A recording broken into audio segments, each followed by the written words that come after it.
আলহামদুলিল্লাহ, আল্লাহ পাকের মেহেরবানি যে আল্লাহ সুবহানাহু ওয়া তাআলা আমাদের যে 2-3 বছর এত লোকের ক্রাউডেড হচ্ছিল, যেটা মানুষের সমস্ত দিক দিয়ে কষ্ট হচ্ছিল এবং আমাদের দীর্ঘদিনের প্রত্যাশা ছিল যে আমাদের যদি 2টা ইজতেমা করে দেওয়া হয়, আমরা জেলা যদি ভাগভিত্তিক হয় তাহলে লোকের আসা যাওয়া থাকা খাওয়া এবং বয়ান শোনা এবং নামাজ পড়া সমস্ত আমলের মধ্যে একটা সুন্দর পরিবেশ তৈরি হবে। আমরা শুকরিয়া আদায় করতেছি তত্ত্বাবধায়ক সরকারের কাছে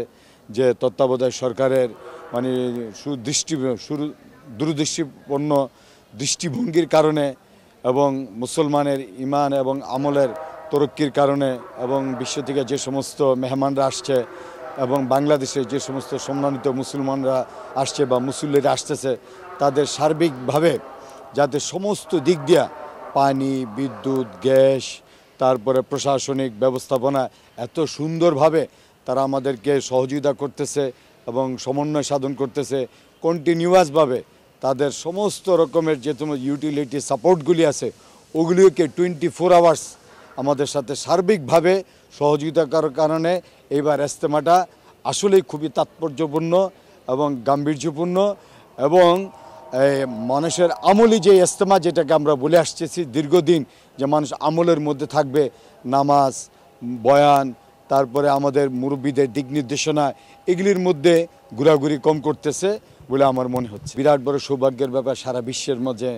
বাংলাদেশ একটা মাত্র ছোট্ট একটা দেশ, এই ছোট্ট দেশের মধ্যে এত জনসংখ্যার মধ্যে মুসলিম সংখ্যাগরিষ্ঠতার যে জনসংখ্যা, এর মধ্যে আল্লাহ তাআলা আমাদেরকে নিয়ামত স্বরূপ এত বড় একটা জুম্মার নামাজ আদায় করার তৌফিক দান করছে। এটা আল্লাহ তাআলার কাছে আমরা নিয়ামতের শুকরিয়া তো আদায় করবই, যে আর এটা আমাদের জন্য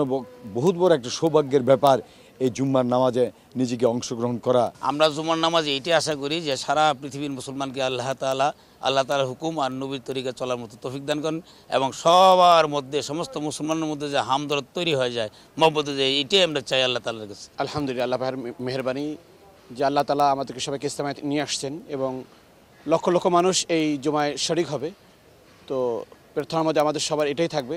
যেন আল্লাহ তাআলা সারা বিশ্বের মুসলমানদেরকে হেফাজত করেন এবং অন্যান্যদেরকে আল্লাহ তাআলা হেদায়েত দান করেন। এই জন্য এখানে বড় জামাত যেহেতু এবং সবাই অন্যান্য মানুষও আসে তাদের কল্যাণের জন্য, দুনিয়া আখিরাতের কল্যাণের জন্য, তো এখান থেকে আমরা সারা বিশ্ববাসীর জন্য দোয়া করব। যদিও বাংলাদেশ, তো এখানে আমরা সারা বিশ্বের মানুষের জন্য দোয়া করব যেন সবাইকে যেখানে যেভাবে আছে সবাই যেন শান্তিপূর্ণভাবে বসবাস করতে পারে এবং নির্যাতন কমে আসে। এই জন্য আমাদেরকে সম্মিলিতভাবে আমলের মাধ্যমে, দোয়ার মাধ্যমে চেষ্টা করে